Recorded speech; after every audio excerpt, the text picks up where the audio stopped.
Yo. Reed, so did you set the record? What did you set the record today for total least number of seconds between getting out of bed and getting? Maybe. Um, yeah, probably. But I was up like 4 times last night because my daughter is like not sleeping very well. So I'm Oh, no. yeah, it's all good though, bro. We're here. We got Justin with us today. Justin, what's up, dude? What's You up, made man? it. What's up, Reed? Glad you rolled out of bed for it. Yeah, I not the best hair day, but you know what? It's all good. We're here. That's what the visor does. The visor helps All with that right. hair base. Just sends you straight up. You got like the Marge Simpson thing going on right now, so Straight I'll from live with bed it. to podcast to the golf course. Absolutely. In a perfect world, it doesn't always work out like that. But maybe someday I'll get to play some golf again. I don't know. We'll see. Well, it's nice to meet you guys. I've seen your faces a lot, so it's a pleasure to be talking to you both. Yeah, likewise, man. Thanks for coming on. We're excited to learn a little bit more about Streamline. There's Straightline. Straightline. Sorry. Straightline. Yes. How often do people make that mistake, Justin? It's happened once or twice, Reed. On the third time. Yeah. Add Christian to the list. It's all good, Christian. Right. We'll let it slide. Add me to the list. So all right. Real quick, before we get into it, there were like just two things I wanted to kind of go over real quick that happened this week. More importantly, obviously, everybody's been thinking about the port strikes and obviously what the whole situation like that is. I think as of last night, late last night, officially the port strikes have been suspended, I believe, till January 15th. So for now, it seems like whatever. There will still be seemingly some kind of a backlog of shipments that obviously were not being offloaded or unloaded at the ports, but it seems like that crisis has been averted a little bit. And nothing ever happens. Sorry? You ever seen that meme? You ever seen that meme that says nothing ever happens?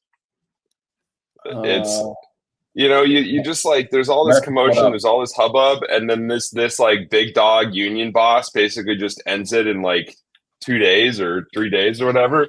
Oh, it's like it was just a lot of hot air. It felt like, but it's not as suspenseful as you feel like. I mean, you feel like it could drag out longer, but it just doesn't sometimes.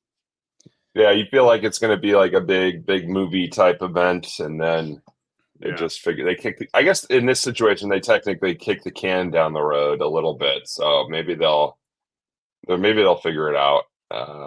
Interesting. Importantly, all of this around the election, but yeah. And given it's going to be the hurricane, the hurricane's the craziest thing. That was the second thing. Just like the videos are nuts. I don't know. Yeah. I don't know.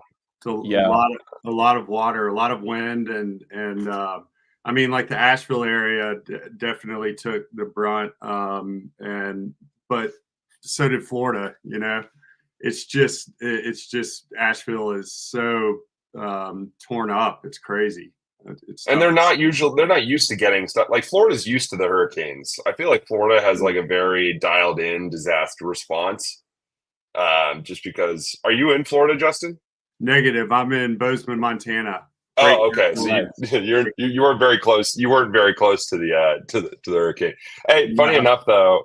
Well, funny or not funny, I don't know why I got this email, but I had somebody email me this morning saying, I saw Arizona was affected by the hurricane. Hope your family is okay. And I was like, is this like an automated email that you just like syntaxed states into it and like sent it to me? Like, just very bizarre. I was like, there's no hurricane here, bro. What? That is strange. Yeah. Very strange. They'll be asking for your bank information next. So my dad last night told me that apparently like 1 point something trillion gallons of water fell in the Asheville area in rain. It was like 30 inches or something like that. Yeah. Which apparently is like equal to the volume of Niagara Falls for like 650 days. So which puts it into perspective. I think. I mean, that's like just an insane amount of water. It's just crazy. Yeah. So here's a chart I posted, a map that I posted of from poweroutage.us, and I mean, I thought this was super interesting just to see it from the power outage perspective, but this is just a perfect trace of exactly where the destruction really took place. And as you can see here, like the most surprising thing for me was that South Carolina had basically the worst of it from at least a power outage perspective. And then Georgia next, North Carolina, and Florida is really only number 4. But I do know that obviously in Florida it was quite bad. And we're talking with Tim and from Ascend, and he sent one photo that showed a pool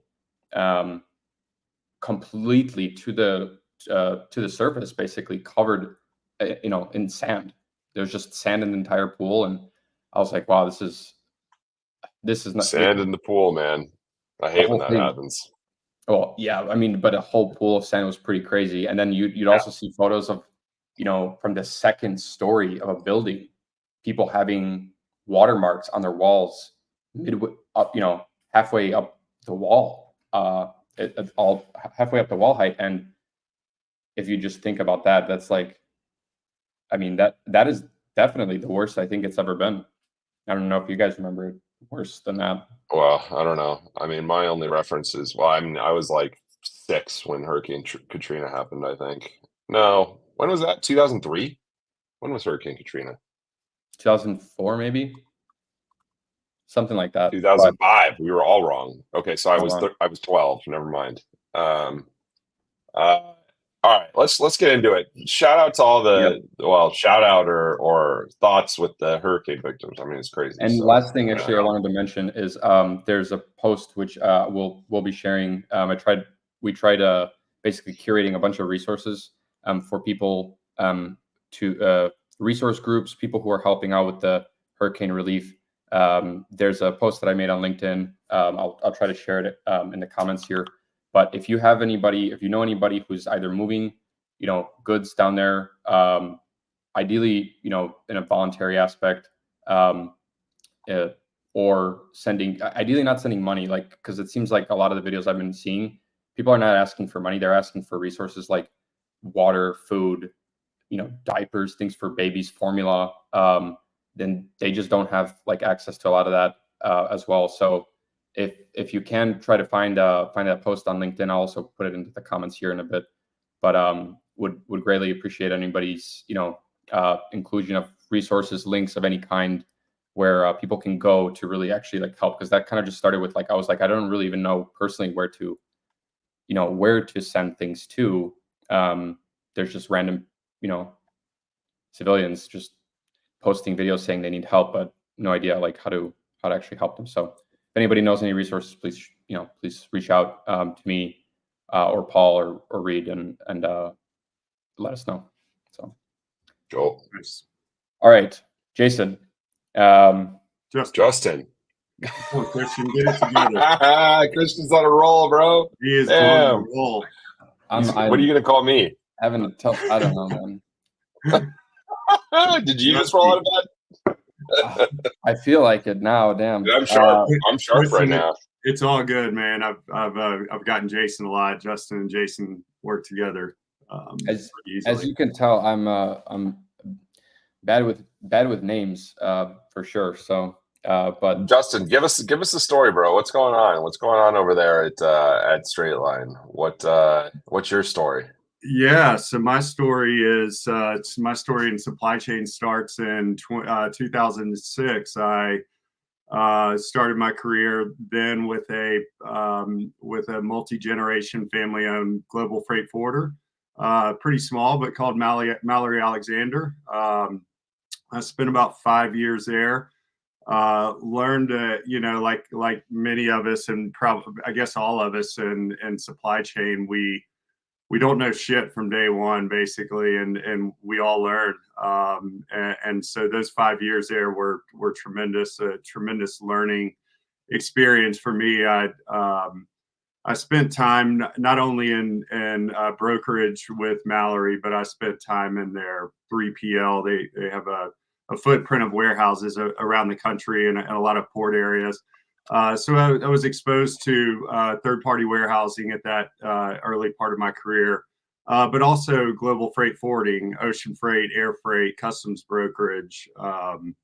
And so those 5 years were really good. I then moved to FedEx corporate in Memphis and worked there for from 2011 until 2019, until I started Straightline. And at FedEx, I was also in global freight forwarding. FedEx at the time, FedEx is for a long time been an international company, but was really sinking its teeth into global freight forwarding. We all understand FedEx mostly as package and parcel, and if it's international shipping, it's on their aircraft. And so they were going after the freight forwarding business, and so that was a fun run to get be involved with FedEx as a group into global freight forwarding. Did that for until, as I said, 2019. And, like a lot of, probably a lot of people in logistics and supply chain, and especially freight brokerage, we've watched technology in the early part of my career. Was there was just simply a lack of technology. We did things, in a more old school facet. We were talking and building relationships with carriers and shippers and drivers, and that still happens today. But technology's come so far since I started in 2006, and our reason for starting Straightline in 2019 was to embrace technology, use modern technology better to really enable shippers and carriers to do business easier. So today, Straightline we started as a digital freight broker in 2019. We launched the first version of Straightline of our platform on August 1st of 2019. 8 months before COVID. So that was an interesting time frame. But we did start with full truckload, and we've since progressed into today less than truckload and parcel across North America. So that's the brief of my background, and love to tell you guys more about what we're doing today. But it's been a fun ride to come from global freight forwarding back into into brokerage, really, into trucking. And one thing I've noticed is LTL has changed tremendously, and in a lot of ways. The last working for FedEx, I was not involved with FedEx Freight, its LTL carrier, every day. I didn't work for that opco, but I was very familiar, of course. But just to see how LTL's progressed and changed, and that's been really interesting to me to come back to. But yeah, that's what we do. That's a bit of my story. There's a lot of other details along the way, but that's what I've been doing. So we started in 2019. We've been growing, and Straightline we are bootstrapped. You guys probably haven't heard of us. Christian would call us Streamline because he hasn't heard our name enough. But now I know. Yeah, we are a bootstrap company. I think that's a little bit rare, especially in a digital freight startup mode.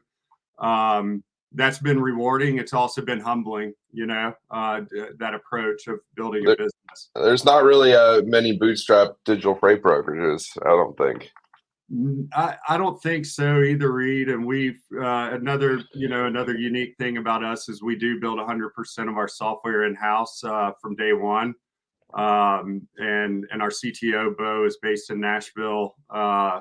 And that's been good too for us, for our my supply chain brain to really learn how software works and how to build software. But that our identity right now is high quality, and that's where, you know, you can talk to our shippers and carriers, and when I see them and sit down with them, they just really appreciate the software that we're building for them. I mean, I think you guys have probably been in freight brokerage too. Just hearing a little, listening to some of your previous podcasts and listening to you guys talk with others, and you know, there's no way to be in this business or to be sustainable if you're not providing quality customer service and getting the job done. But that can be coupled with high quality software as well, that your users or your customers or your carriers are actually enjoying, you know, a breath of fresh air type of software experience. Justin, how is it that that Straightline can operate a profitable digital freight brokerage, and some other players in the space, largely, you know, the bigger ones that happen to get a lot of press, don't operate, you know, profitably? And is that important? Is that bad thing? Are there good things to that? Like, maybe, you know, state some of the things that, you know, how does that work for you in terms of your growth, staying profitable? Obviously you can stay alive forever, right? But how do you think about that whole thing? Man, I know it's a touchy subject, I think, probably for you. Well, yeah, and I try to stay pretty level-headed about, you know, how you can, you know, any company, but specifically in freight brokerage, you know, it's not super, you know, first of all, you spend a lot of money. You can spend a lot of money building a company, or you could do it step by step. And I think that's how we've done it. We've somewhat strategically, somewhat flying by the seat of our pants as we've gone. But what I think, to answer you, Christian, is it becomes really difficult for a heavily capitalized company to make those returns on, not only for their investors, but I think also if you're heavily capitalized and you can't get secure business or profitable business regularly and quickly, it's going to start eating at you, and it's just going to, your business is in a way going to move backwards. Now, you know, as I said, I'll be level-headed about it. If you're capitalized enough, and people and your investors want to stick around long enough with you, they can wait through these tough times. But for us, it's been profitability since day one. I listened to one of your shows with Matt Silver, and he mentioned, I think he mentioned the early days of Coyote, perhaps, and how it was always profitable from day one. And for us, being bootstrapped, any business that's you know, so any business owners that have put it all on the line and said, here's what I'm going to do. I'm going to make an investment in myself to build something. You have to be profitable. You don't have any other excuses. And so I think that's the big difference in us. When we go and sell to clients, we're a bit pickier, you know, and I've worked for corporations before where there's times where they say, go get the business, we'll figure out how to make money on it. And that's not really been our strategy, I guess. So I think I think the bigger ones that you mentioned, and, you know, like we know Convoy. I mean, Convoy was somebody we watched very closely in our start, you know, and frankly, we were thinking about something Straightline for many years before we really ever got off our asses and started building it and walked away from our careers as we, or our structure as we knew it. And you know, we've seen what that can do. I think it can be burdensome, especially in a downturn market like we've been under.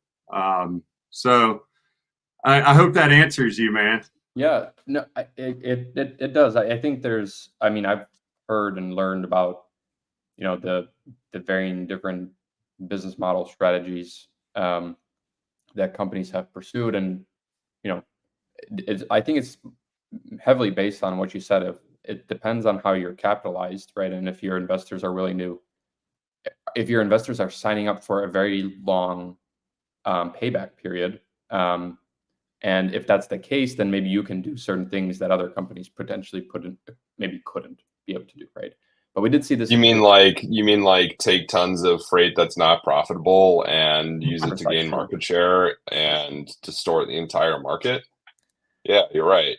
These companies, like very few people I feel like talk about like the effect that they may or may not have on rates, Like when you can just buy with no regard for profit, like that kind of screws over folks who like can't do that. You know what I mean?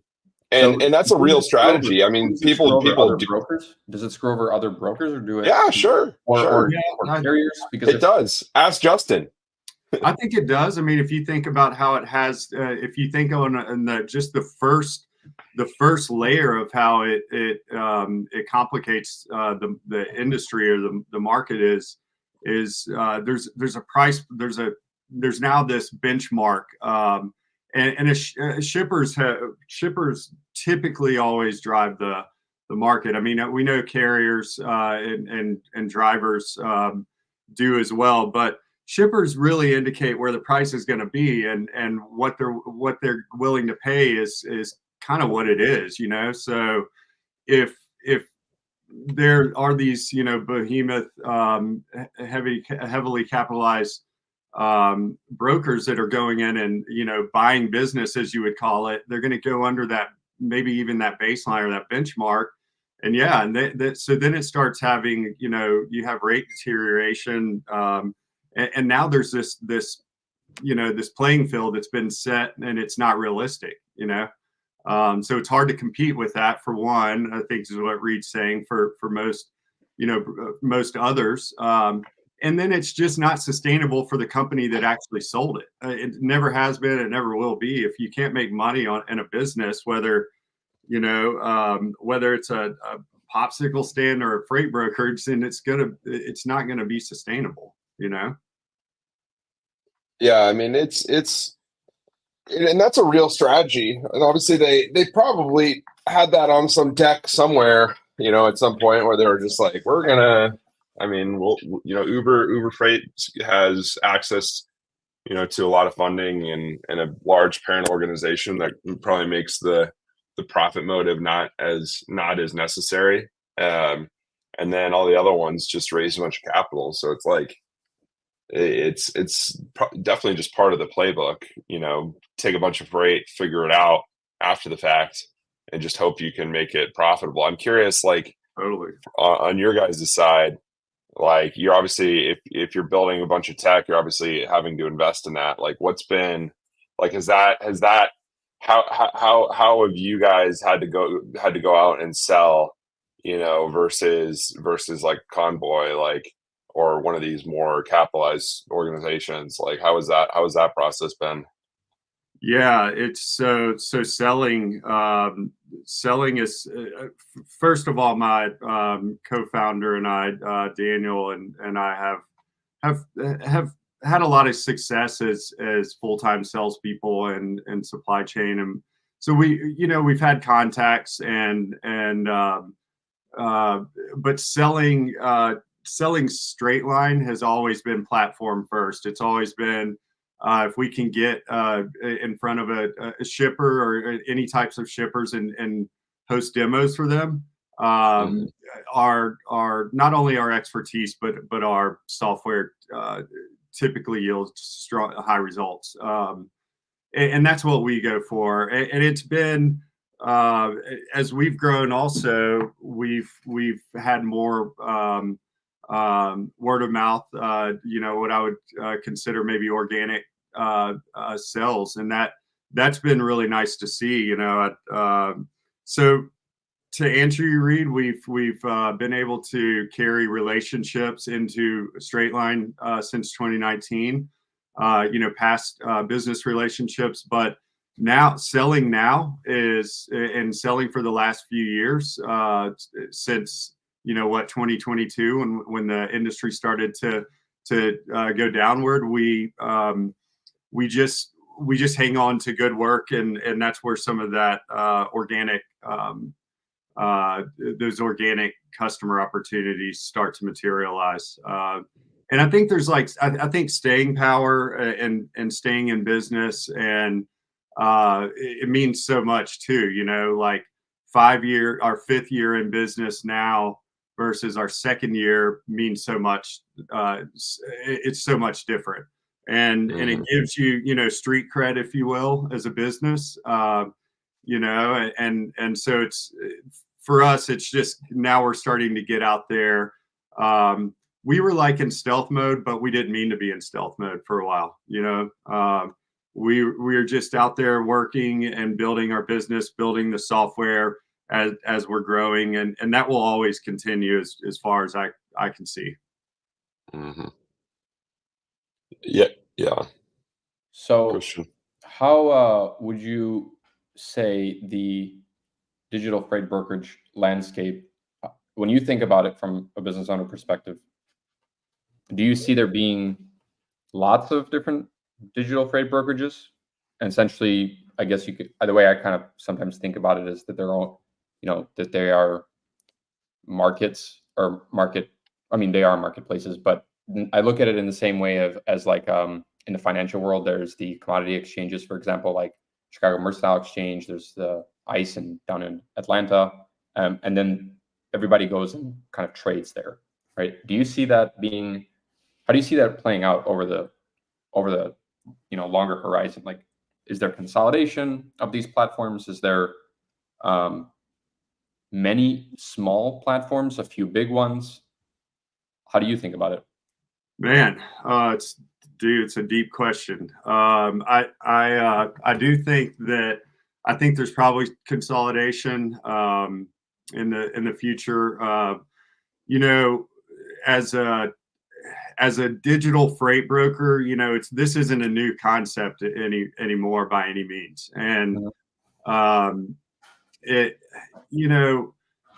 could see I can certainly see fewer, but I think it depends on the brokerage and what types of business you're going after too. So, for example, if you want to be, in Straightline, in our case, we're really SMB focused, and small medium is that's our playground, and that's where we do the best work. And what I like about that, and where we stand now, and who we're pitching to as potential shippers, those small and medium businesses, they don't have large supply chain teams, so they're looking to self-serve more, and they're going to use a platform like Straightline. And as they grow with a company like Straightline or with a digital platform, if they're enjoying it, that may lead to talks of like integration, and really making it just one step easier for a shipper to do business with a company like Straightline. Would it make sense for every brokerage that exists today to build their own tech and essentially, put essentially a load board, their own load board together, and effectively become a digital freight broker? Like, is that where potentially things might trend? I think so. I think there's for a while, there's gonna be still somewhat of an old school mentality, and it, I think it's really a tough question to guess what may happen, I guess, but maybe there's a white labeling opportunity, right? Because like a lot of these companies maybe don't have the technical chops to build. Yeah, I mean, there's people doing that. Most brokerages have one at this point. I mean, there's like companies that do off-the-shelf private load boards. I mean, all the big guys have had one, I would say, at this point for a while. I don't know if that technically makes you digital freight broker. I have no idea what the demarcation line is, but yeah. I think where I draw somewhat of a line is how much are shippers engaged with your platform. I mean, carriers have long been engaged with platforms, but how is your platform empowering shippers to do more of the work? So, you know, we can automate. Like, I guess what we do nicely is we automate more and more in terms of the business, in terms of the operation of how, you know, a brokerage works in the background. We can automate, you know, automate so much, and we've done so much, and we'll continue to. But I still think of it like shipper engagement, shipper empowerment. If our customers are using our platform and enjoying it, they're building their shipments, they're getting quotes, things like that.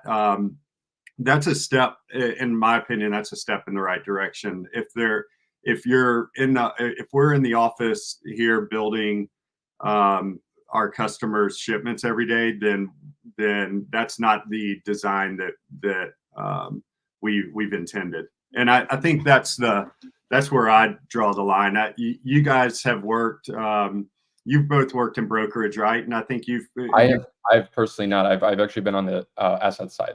Okay. So I've only been exposed by observation to the brokerage, and obviously a lot of our customers are brokers too, so I learn from them. But yeah. Well, you've both used your internal systems, whether it's asset based or brokerage based, building truckloads for your customers, putting them in your system, I'm sure. And that, you know, that's I think that still goes on I know it still goes on every day and most brokerages. And you know, so that's a bit where I start like forming the line of the differences. So you know, in my experience, shippers have always wanted to or for a while anyways, wanted to you know, have the keys and be able to get instant pricing, be able to book shipments, and you know, the easier you can make that on for shippers, I think the better. And for us, it gives us time to fine tune. If we're not building shipments every day, we're watching over them. We're making sure that they make it from point A to point B. That's where we're going to provide a better service to shippers. You know, not doing traditional freight quotes and emails and things like that. So as opposed to doing freight quotes or somebody calling in, shooting an email over to Straightline, they log in, and how does that look like? They log in, they say they got a load from point A to point B, and they post it to you guys, and then you guys basically just take care of it for them, or is the shipper actually picking and choosing which carrier they actually end up going with? Because I've never seen any of these platforms from the shipper side. I've only seen them really from the carrier side in particular. So there, it's like you have all your loads, you see the prices, you pick which one you want, you can bid on it, and then you go from there, right? But how does it look like actually from the shipper side? Yeah, well, I'll be happy to show you a demo sometime, Christian. Show you a shipper version of Straightline. Yeah, so shipper would we do have different levels of shippers, but our average customer would go in and get request a spot quote for full truckload, and from point A to point B in the U.S. or Canada, and they would get instant dynamic pricing back. They would book the shipment, and then it goes out into, you know, a matching algorithm, and that's where the marketplace part of our platform kicks in. And we have thousands of carriers in Straightline now, full truckload carriers of varying sizes, and they're actually bidding or booking those truckloads in real time. So we do have a load board experience that we built for carriers. And you know, I as long as I've been around, DAT's been around, Truck Stop's been around a long time. So those are excellent tools out there. For us, we have our own load board in which they're proprietary shipments that that full truckload carriers can book, and they can book confidently the more they work with us. There is a bidding section that we've built. We created. Not only do we allow our shippers to give us price offers on any shipment that they prefer. It's not a bidding. It's a one-time price offer feature. We have some automation built around it, such as tolerances of. So we have some like rapid price offer feature experiences for shippers and carriers, and that keeps us pretty sticky too with both of those users. They within reason are getting shipments booked really quickly through automation, through some, like I said, some tolerance automation that we've created. What is some of that, just out of curiosity, what does some of that automation generally look like? Is it more so internal automation? Is it automation for the shipper from a paperwork, uploading, document, like input perspective? How does that look like? Yeah, so in terms of like a price offer automation, it is dynamic. There's a little bit of knob turning, but it is tolerance driven. It's market driven. But so we have internal goals of rapid response for a lot of things, whether it's customer service or whether it's price offers. But if a shipper books a truckload, it goes out into that matching algorithm, and this is part of the staying power of part of a marketplace too. The more carrier density we get in Straightline, of course, for us, fortunately our truckload carrier count grows every day. We have organic signups. We have signups that we introduce ourselves to truckers out in the marketplace. But the more that density of carriers grows in Straightline, the quicker we're seeing matches to truckloads. LTL for us is another big part of our business. It's around 30. It ranges from 30 to 35% of our business makeup, and we've built a really nice LTL system. It again gives shippers a chance to look at carriers, make some quick decisions based on transit time, based on previous performance of the carriers, and based on region. And so LTL's been really good too. It works a little bit differently for us than the truckload matching marketplace does.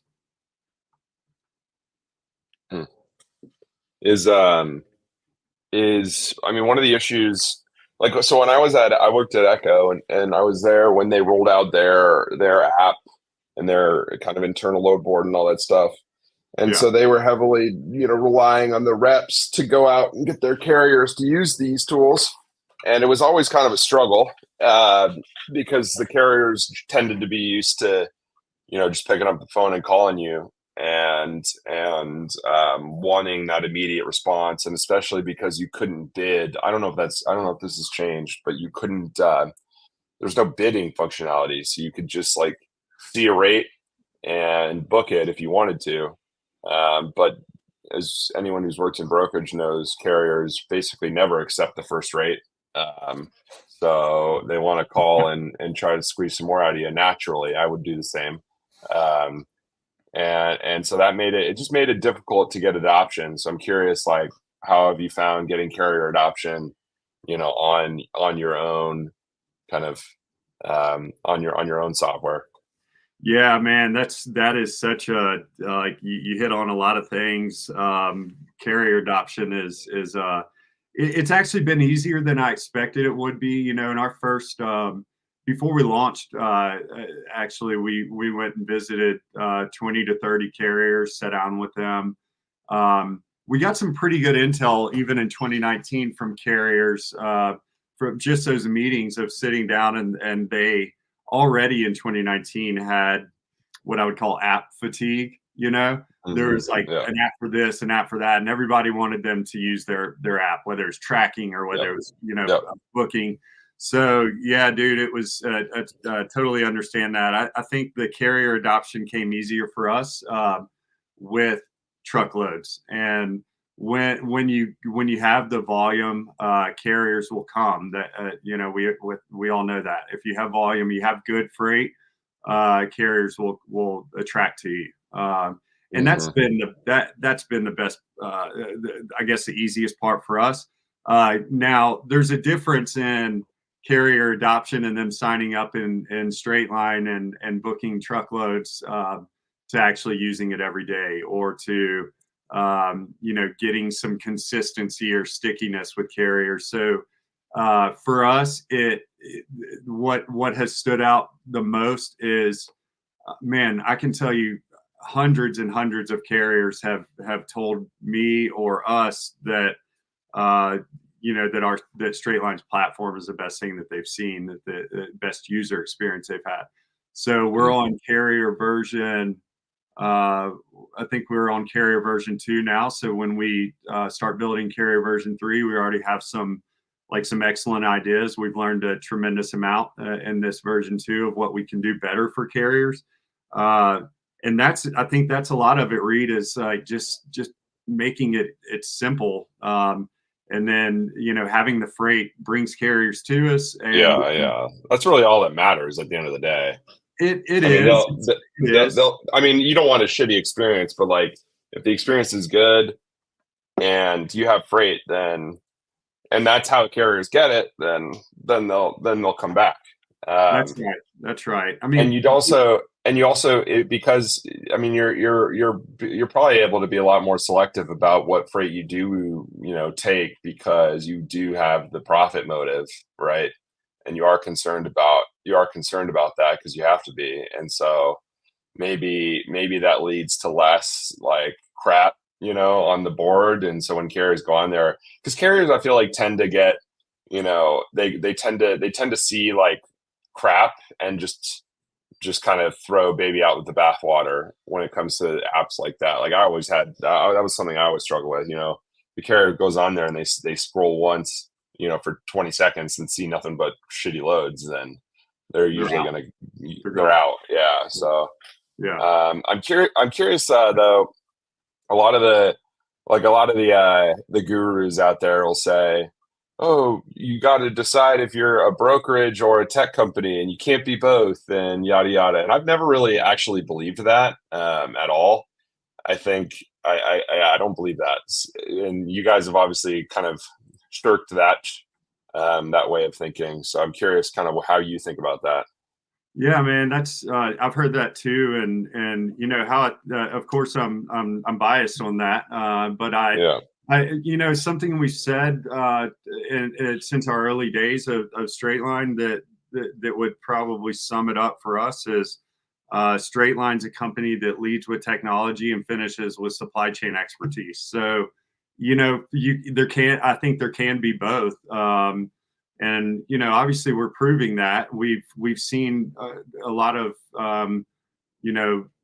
tech forward brokerages succeeding, whether they're buying business or they're profitable. It does exist. I think it just depends on how you the freight gurus that may make those comments are they a little more old school than I am, perhaps, or than you are? A lot of them are also selling tech, so they're biased too. Okay, yeah. I mean, so, and then like I know, Christian, you were tapping into a little bit of like the white label model of like and earlier, like that's such a I can tell you that's something that we've talked about for years. We haven't actually done it. There are other really good options out there for that. So if a broker, I was listening to your show too with Tyler in the Bay Area. Tyler Lawrence is his name, and he's right on the money of like it's hard to if I did it all over again, is what he said. I would buy software off the shelf, or I would go agent model.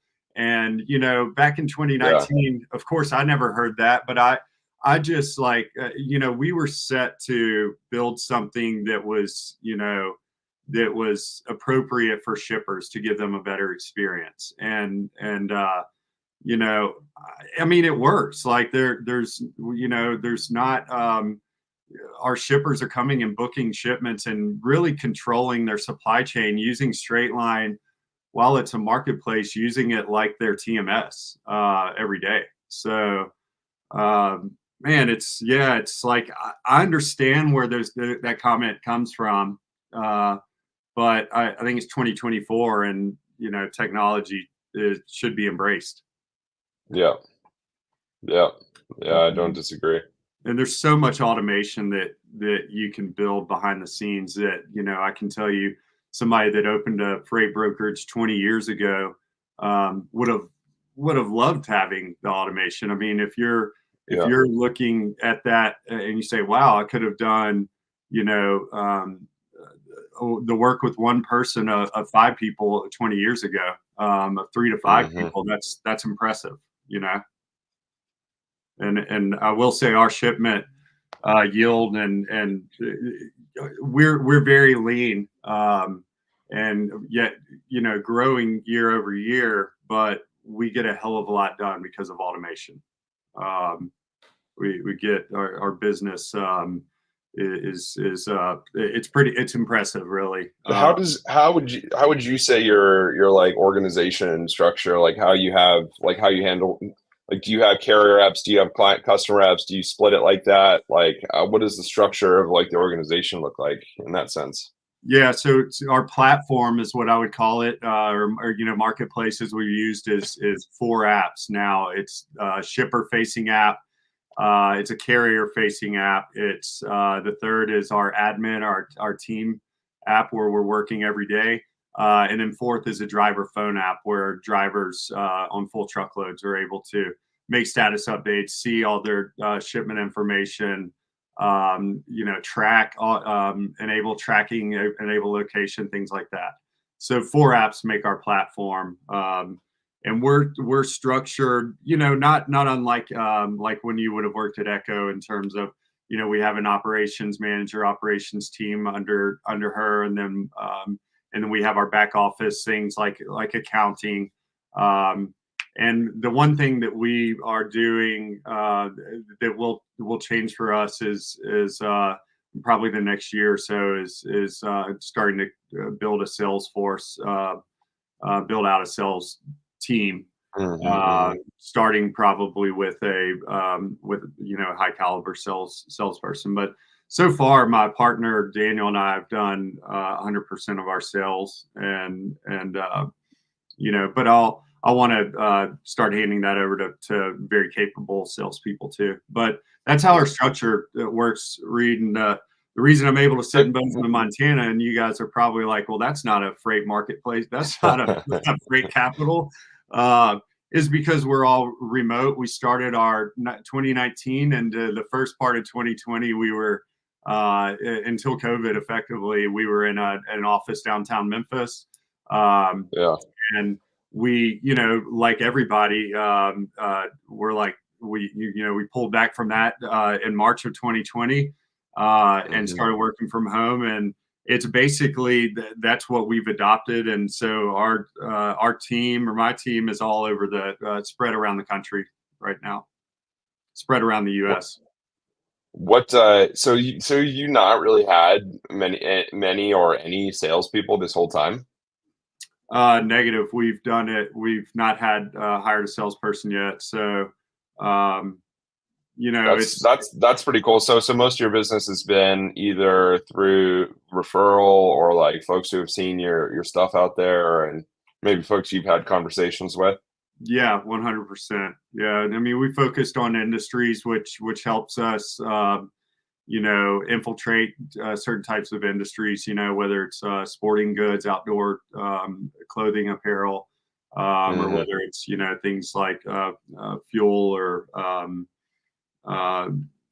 oils and things like that. So we've we've spread our wings within industries as well. That's interesting. And we've seen, someone on your show, you guys, like a lot of shippers that we deal with, we've seen many of our customers since I've started have been have gone into private equity, have been acquired, and in a lot of cases that's been beneficial for us. Where one or two clients might turn to 10 to 12 for us. If we play our cards right. So just because the company gets scooped up and then that the acquirer sees you guys and ends up, they also own a bunch of other companies, and it's basically like a one-to-many type relationship. Yeah, and it's I won't sit here and tell you it's 100% close rate, but it's been, once we figured out how to approach that situation. If you're working with a company that's being acquired as a shipper, that's probably a good sign that you're working with a good shipper, and probably a good sign you want to find out who that private equity is and who's what other brands or companies they're holding, and go that route. So yeah, that's been good for us. But yeah, Reed, it's we're I think so many, we're probably unlike a lot of brokerages in many different ways. I mean, sure, we're doing a lot of the same thing, but we're unique in a lot of in so many ways too. Well, there aren't many brokerages that don't have a sales force. You know what I mean? I think that most people would probably think, oh, that's like the first person you hire at a brokerage is a salesperson. You know what I mean? Because it's traditionally a very like sales heavy activity. I feel like. Man, I think that you're right. I mean, but for me and my partner and COO, we come from sales backgrounds. That's how we made a living for a long time, and so the confidence in coming in to start Straightline and build it up ourselves has been high. But it doesn't mean we've just been slow to relinquish, but we're starting to get turn that corner. Yeah. I think it's important. Don't get me wrong; it's very important. But and looking back to starting a small business, it's nice to be. It's nice to have way too much to do because you learn so much about what you're doing. At some point you have to, some business founders have to be able to, if they want to grow, step aside and realize when that time is. But it's been, it is rewarding to do the grind of the work and understand your customers. If you go hire a salesperson or an ops person to do all the work on day one, nothing wrong with that, but you may not gain that knowledge that you would do if you did a lot of that yourself. Yeah. No, I think it's cool. I mean, I think the benefit of being bootstrapped is you can grow as fast or as slow as you want to. You know what I mean?